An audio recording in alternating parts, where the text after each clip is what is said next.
Bismillahirrahmanirrahim. Assalamualaikum warahmatullahi wabarakatuh.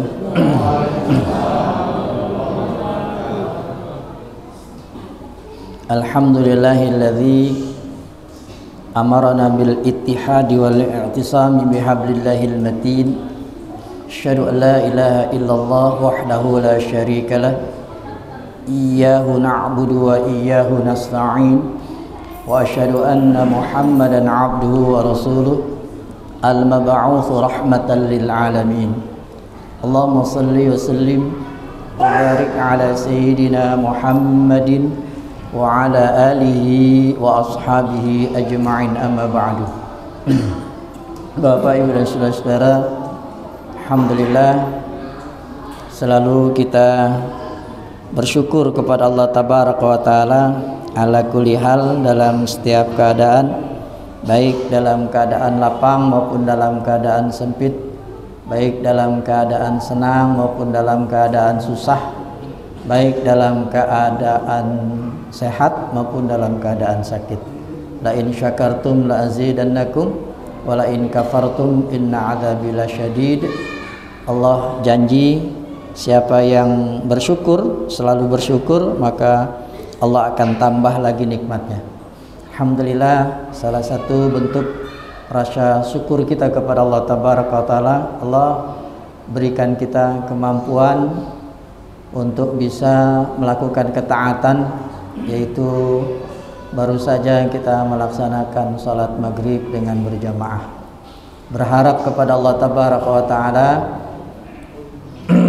salat maghrib kita yang baru saja kita lakukan dengan berjamaah ini, Allah terus istiqamahkan dan Allah jadikan kita hamba-hambanya yang mendapatkan ridhonya kelak nanti pada hari kiamat. Salat dan salam kita haturkan kepada junjungan alam, teladan umat Nabi Allah Muhammad sallallahu alaihi wa alihi wasallam. Bapak, Ibu dan saudara-saudara, lagi Ustaz Dr. Agus Setiawan mohon maaf, salam kepada jamaah.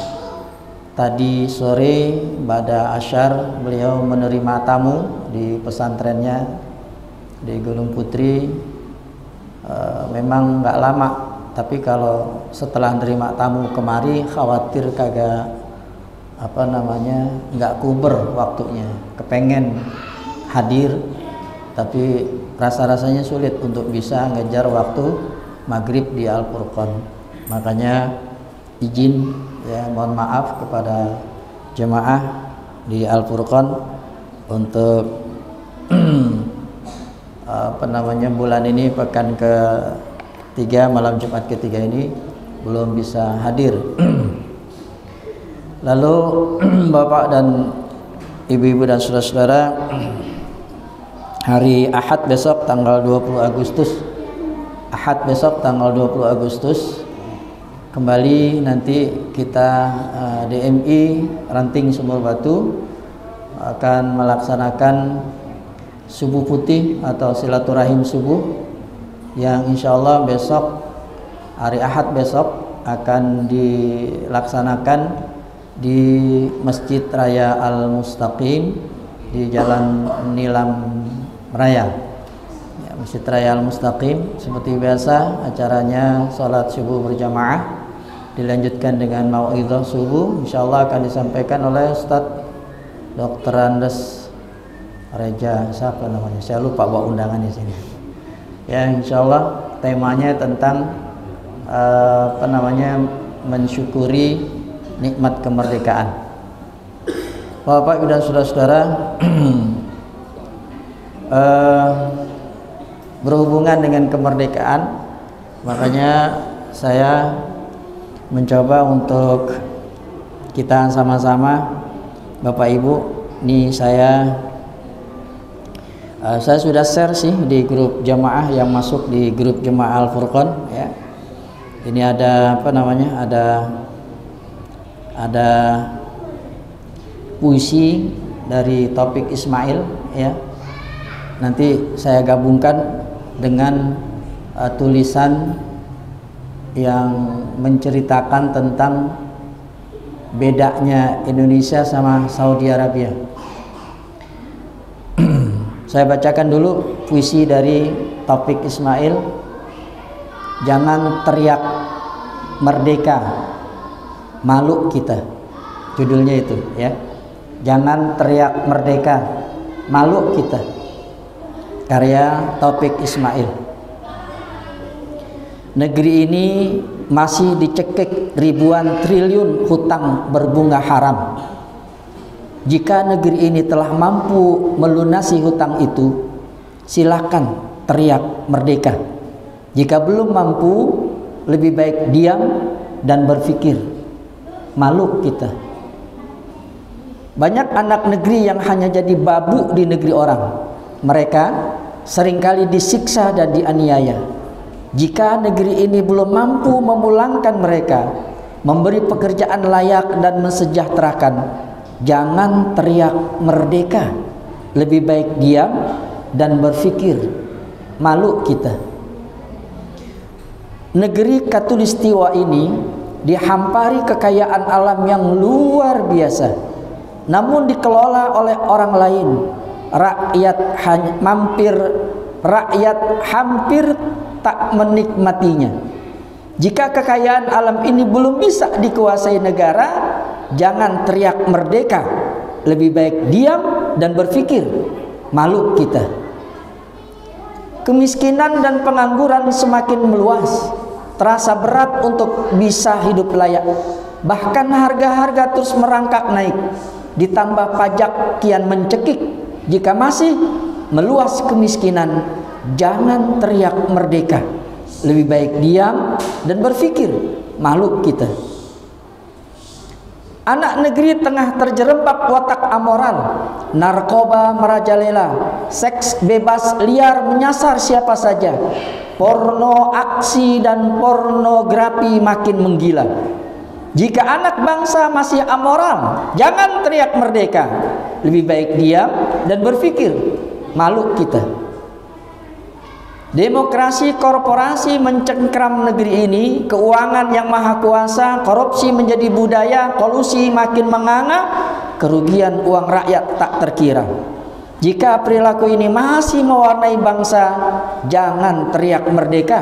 Lebih baik diam dan berpikir. Malu kita. Jika perilaku ini masih mewarnai bangsa, jangan teriak merdeka. Luas negeri ini dipenuhi potensi sumber daya, namun garam masih impor, namun singkong masih impor. Jika negeri ini belum mandiri, memenuhi kebutuhan bangsanya sendiri, jangan teriak merdeka. Lebih baik diam dan berpikir. Malu kita. Luas negara ini jutaan hektar, namun lebih dari setengah dikuasai asing, hingga rakyat tak lagi punya lahan luas, berdesak-desakan di tanah yang sempit. Jika tanah negara belum mampu direbut kembali, jangan teriak merdeka. Lebih baik diam dan berpikir. Malu kita. Malu kita. Tak berdaya, tak kuasa, lumpuh di ketiak penjajah. Malu kita. Karya Taufik Ismail. Bapak Ibu yang dirahmati Allah, coba kita lihat tulisan ya Saudi versus Indonesia. Karena nanti hubungannya ada hubungannya nanti. Bapak silakan. Tadi puisinya Taufik Ismail ya, tentang kondisi negara kita. Benar apa enggaknya Bapak bisa ngelihat sendiri, ngerasakan sendiri. Sekarang Saudi vs Indonesia versus Indonesia. Perbedaan hanya di saat adzan dikumandangkan, namun pengaruhnya sangat luar biasa. Secara akal dari segi wilayah, Indonesia 10 kali lipat lebih luas dari Saudi. Dari segi kekayaan alam, Indonesia punya apel, asem, belimbing, ulu, cermai, duku, enau, flamboyan, gandaria, honje, kecapi, labu, mangga, nanas, okra, pisang, gunci, rambai, sirsak, terong, ungu, vanila, wuni, pepaya, pala, alpukat, jambu, jeruk, bangkuang, semangka, nangka, duren, rambutan, kesemek, kelengkeng, dan ribuan buah lainnya. Saudi hanya punya buah kurma. Indonesia sepanjang mata memandang, ijo royo-royo, menghampar pohon yang rindang, kayu yang kuat, sayur mayunya. Saudi sepanjang mata memandang, kering kerontang, gersang, berdebu, berbatu-batu. Indonesia di bawah bumi ada minyak bumi, gas, batu bara, nikel, perak, tembaga, aluminium, timah, besi, emas, dan intan. Saudi hanya punya minyak bumi.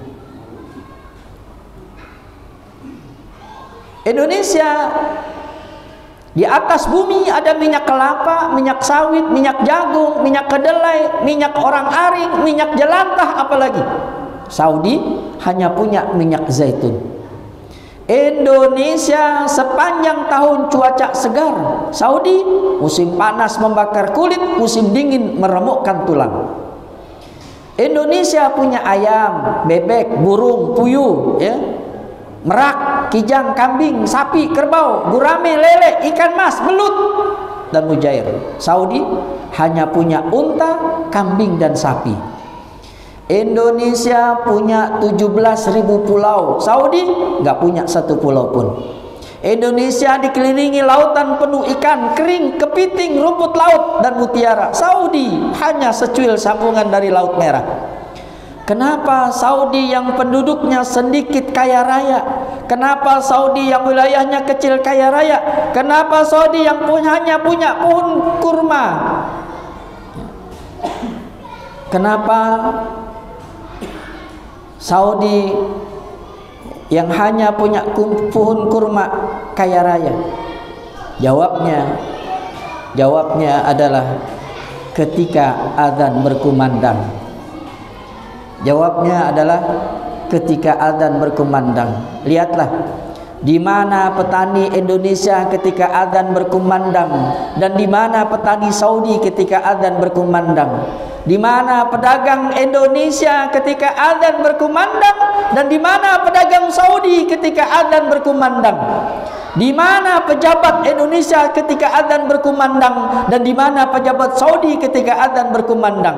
Seharusnya Indonesia lebih makmur dari Saudi secara akal pikiran. Tapi karena Indonesia tidak ada keberkahan, maka walaupun gemah ripah, alamnya kaya raya, ijo royo-royo, penduduknya miskin dan berhutang. Saudi walaupun negerinya kering kerontang dan gersang, tapi penduduknya kaya raya dan bisa memberi utang.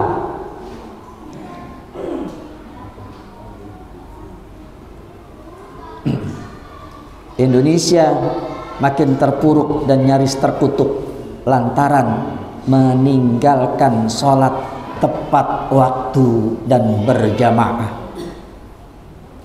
Indonesia makin terpuruk dan nyaris terkutuk lantaran meninggalkan sholat tepat waktu dan berjamaah. Lihat Saudi, masjidnya makmur, rakyatnya makmur.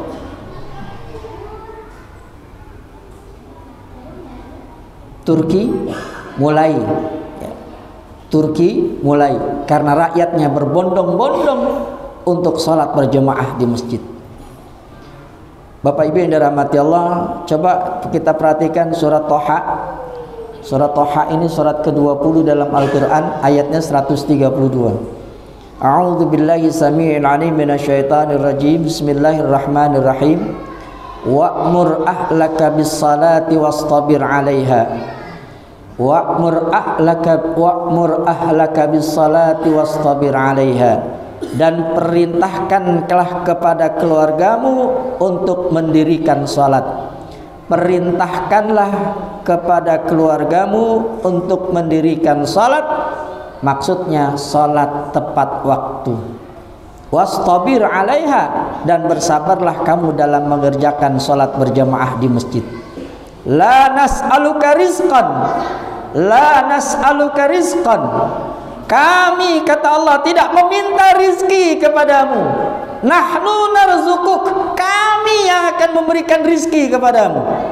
wal aqibatu littaqwa, wal aqibatu littaqwa, dan akibat salat tepat waktu berjamaah itulah adalah kebaikan, karunia, rizki, keberkahan, ampunan dan pahala littaqwa, bagi orang-orang yang bertakwa. Bapak Ibu yang dirahmati Allah, cukup kayaknya deh panduannya. Udah paham belum? Dari dua tulisan ini kayaknya udah paham belum? Intinya apa Pak? Intinya apa? Iya, kalau negeri kita ini Indonesia, negeri kita Indonesia ini pengen baldatun thayyibatun wa rabbun ghafur, negeri yang aman sejahtera, maka rakyatnya harus mengerjakan sholat 5 waktu dan dikerjakan sesuai yang dicontohkan Nabi, yaitu dengan berjamaah. Panwari waktu pergi haji sempat ngelihat nggak Pak? Kalau Pak Ari Panwari lamaan. Kalau saya kan cuma umroh waktu itu, jadi cuma sebentar ngelihat rakyat orang-orang Saudi pada saat adzan berkumandang. Saya lihat itu Pak. Pak Guntur lihat gak ya? Adzan berkumandang Pak, itu yang namanya pedagang warungnya langsung tutup Pak. Ya Pak Yanto ya. Warung langsung tutup Pak. Nggak ada yang jualan, tutup langsung Pak. Mereka langsung bergegas memenuhi panggilan adzan untuk sholat berjamaah. Di Indonesia, waduh, sibuk dia dengan ngurusin, rugi kalau sampai ditinggal. Kenapa? Kenapa? Oh,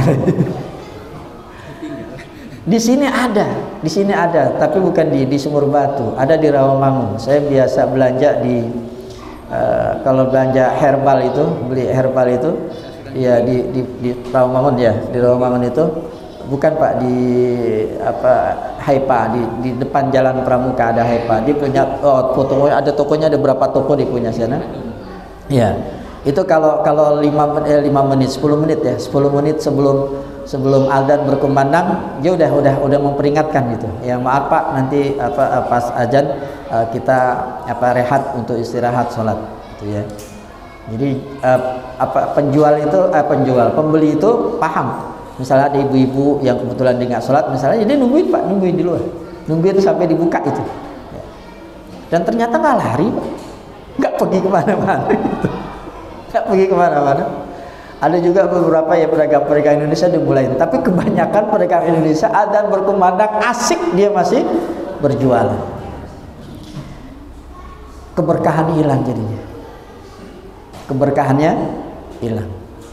Bapak Ibu yang dirahmati Allah, tadi pukulan buat kita. Quran surat Thaha ayat 132 ya, wa'mur ahlaka bis-salati, perintahkan keluargamu untuk mengerjakan salat. Ini tantangan memang Pak. Makanya sampai Nabi Ibrahim alaihissalam aja sampai berdoa, Rabbana ja'alna muqimas shalah wa min dzurriyyatina rabbana wa taqabbal du'a.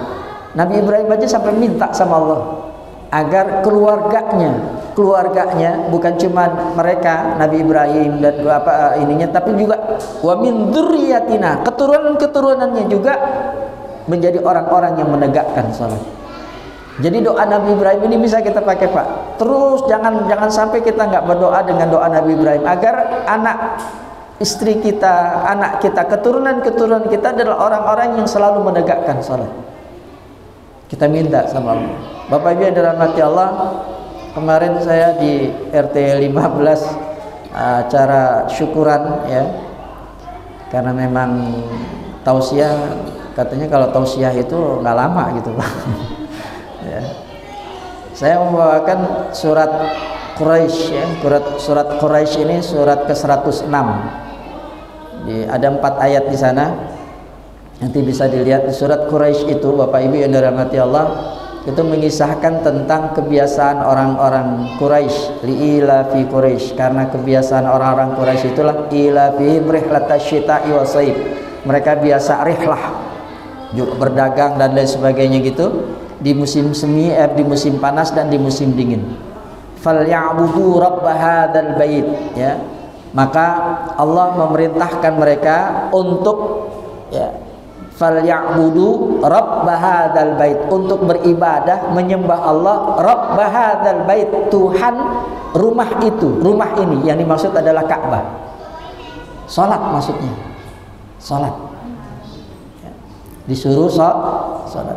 Dan jaminnya apa? Alladzi at'amahum min ju' wa amanahum min khauf.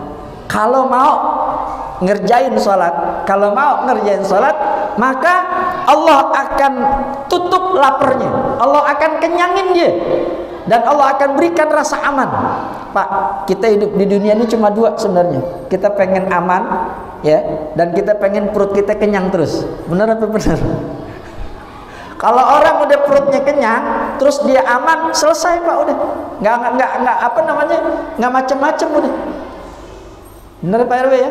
Kalau perutnya udah kenyang Pak, terus dia ngerasa aman, kemana-mana nyaman, nggak ada takut ini, takut itu segala macam, selesai Pak, udah. Nggak macam-macam, nggak ada yang berontak, nggak ada ini, nggak ada itu, nggak ada. Nggak ada yang namanya pencurian, nggak ada yang namanya maling, nggak ada yang namanya rampok, nggak ada itu tipu-tipu apa segala, nggak ada. Kenapa? Karena semua orang perutnya kenyang dan semua orang merasakan aman nyaman. Syaratnya apa? Falyabudu rabb hadzal bait. Kerjain salat. Terbukti sudah Saudi itu rakyatnya dia benar-benar melaksanakan falyabudu rabb hadzal bait. Makanya Pak, Saudi cuma punya pohon kurma, tapi Bapak lihat kalau kita ke Saudi semua buah ada di sana.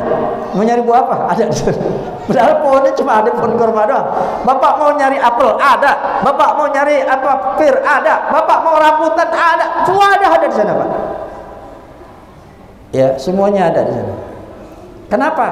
Jadi negeri yang berkah. Bisa berkah kenapa? Karena sholat Pak. Karena sholat. Bapak Ibu yang dirahmati Allah, kita udah ngebahas tentang sholat kunci sukses dunia akhirat. Udah ya? Masih ingat tapi enggak nih? Ya dia lupa lagi deh. Mungkinnya lumayan tebel ya, lumayan tebel. Bapak Ibu yang dirahmati Allah, coba nih ya, saya akan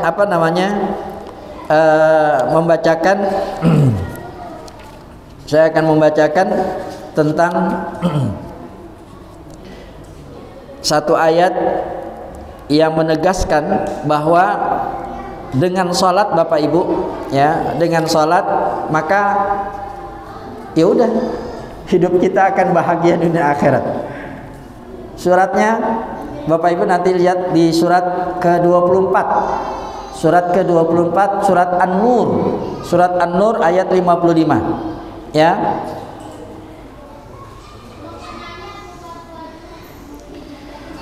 Wa'adallahu alladhina amanu minkum wa 'amilus shalihat. Allah telah berjanji, Pak, Allah telah berjanji. Wa'adallahu alladhina amanu minkum wa 'amilus shalihat. Allah telah berjanji kepada orang-orang yang beriman dan orang-orang yang mengerjakan amal saleh. Di situ di dalamnya adalah salat. La yastakhlifannahu fil ardi kama stakhlafal ladzina min qablihim.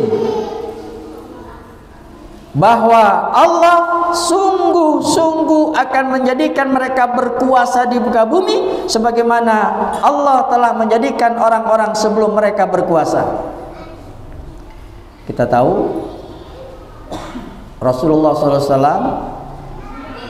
dengan sahabatnya Khulafaur Rasyidin, dilanjutkan dengan sahabat-sahabat yang lainnya, dilanjutkan dengan kekhalifahan mulai Abbasiyah, Utsmaniyah yang terakhir, itu benar-benar berkuasa di muka bumi. Berkuasa di muka bumi. Kenapa? Karena mereka amanu wa amilus shalihat. Wala yumakkinanna lahum dinahum alladzi irtada. Sungguh Dia Allah akan meneguhkan bagi mereka agama yang telah diridhoinya. Ya. Wala yubaddilannahum min ba'di khaufihim amna. Ya. Dan menukar rasa takut mereka dengan rasa aman sentosa. La ya'budunani, mereka selalu menyembahku, la yusyrikuna bi syai'an, tidak mensekutukan aku dengan apapun. Wa man kafara ba'da dzalika fa ulaika humul fasiqun, siapa saja yang tetap kafir sesudah janji itu, maka dialah orang-orang yang fasik. Bapak Ibu yang dirahmati Allah,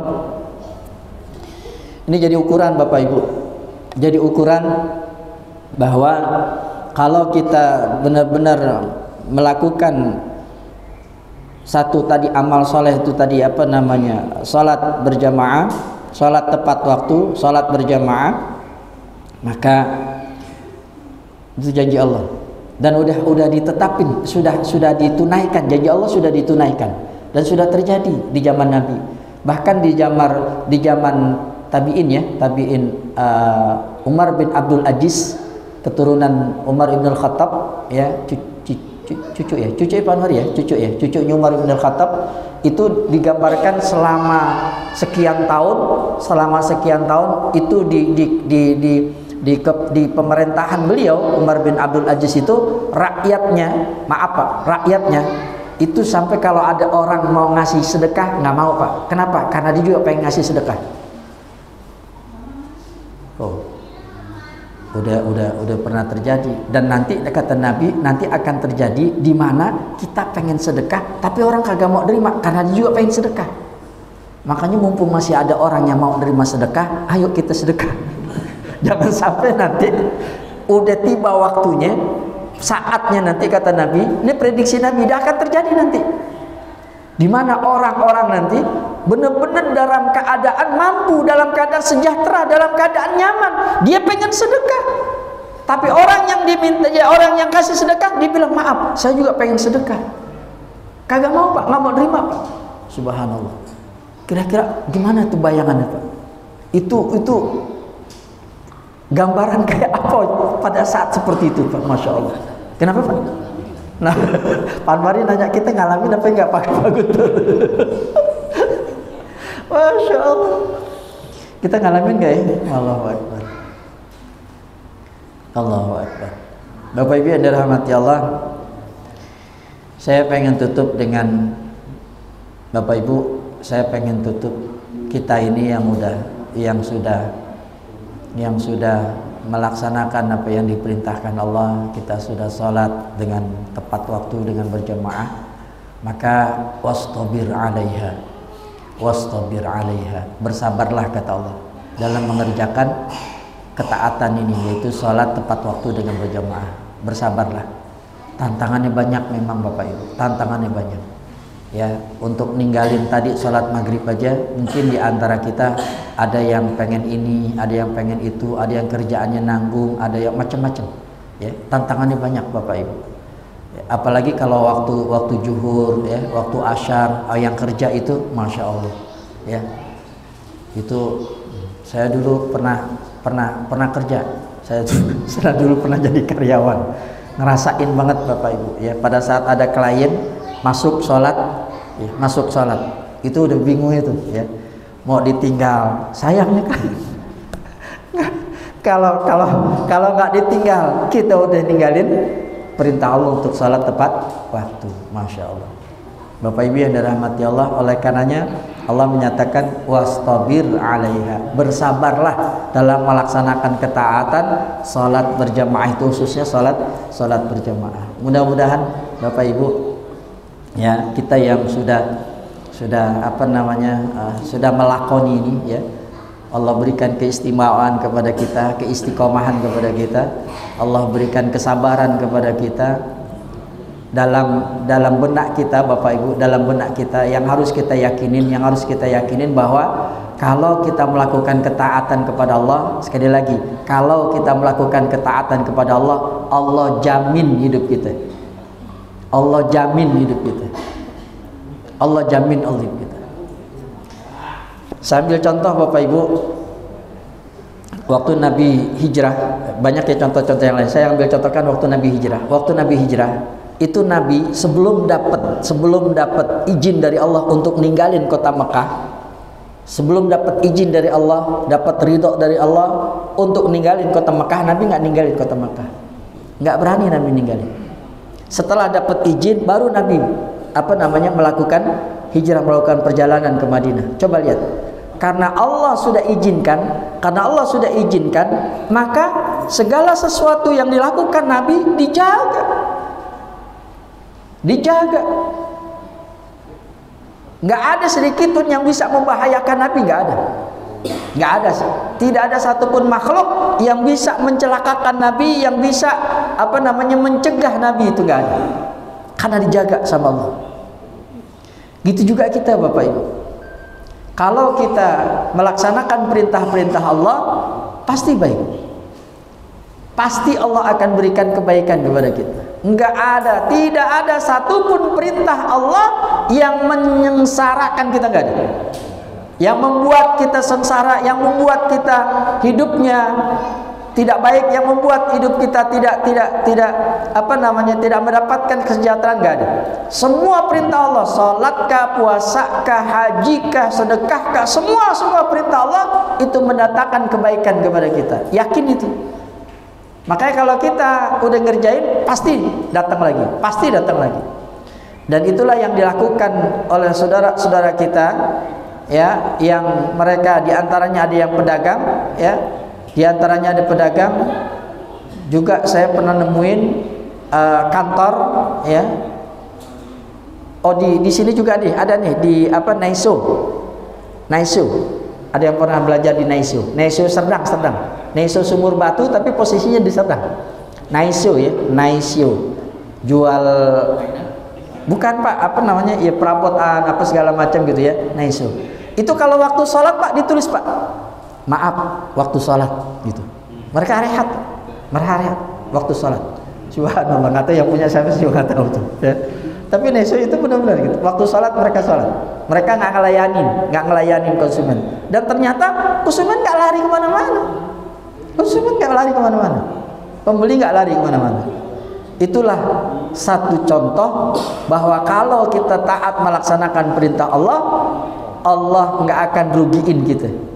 Allah nggak akan memberikan kerugian. Yang jelas keuntungan yang Allah berikan kepada orang-orang yang benar-benar taat melaksanakan perintah Allah. Yakin itu. Pak Tono udah ngangguk-ngangguk aja tuh, ya. Karena memang waktu sholat beliau langsung lari, ngicir langsung sholat gitu, ya. Baik Bapak Ibu yang dirahmati Allah, ini sebagai penutup saja.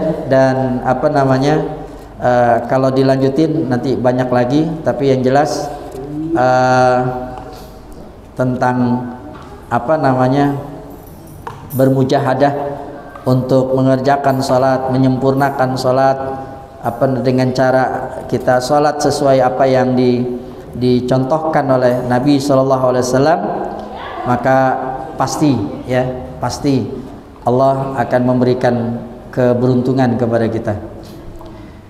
Untuk lebih meyakinkan lagi nih Pak, ada hadis Nabi SAW, "Lau annakum tatawakkaluna 'alallahi haqqa tawakkulihi laruziqtum kama yurzaqut thair taqdu khimasan wa taruhu bitanan."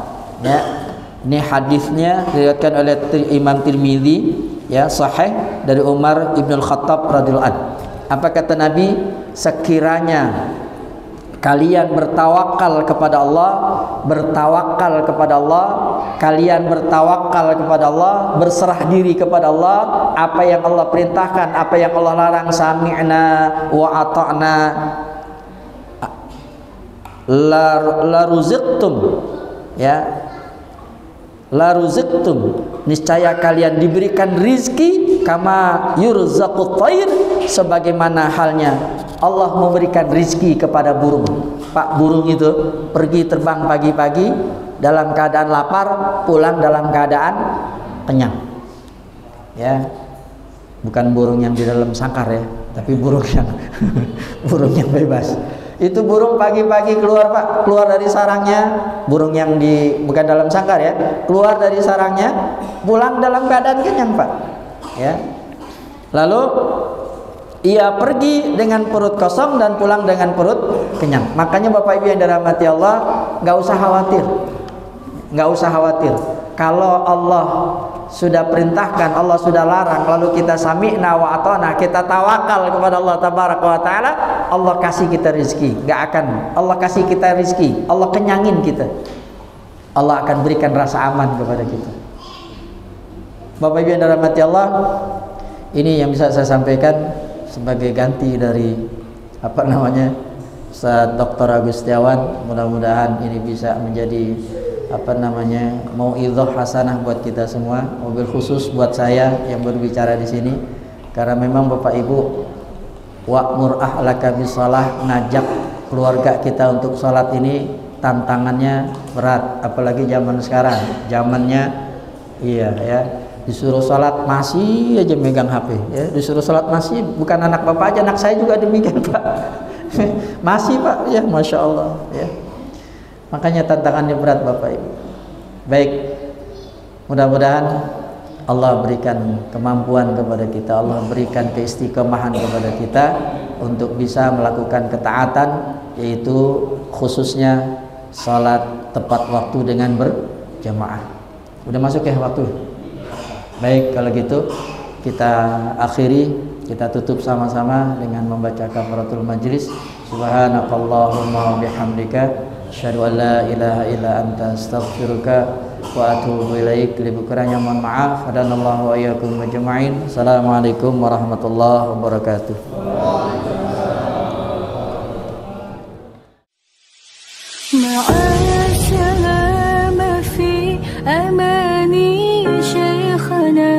Allahu Rabbi irhamhu Rabbi ruhina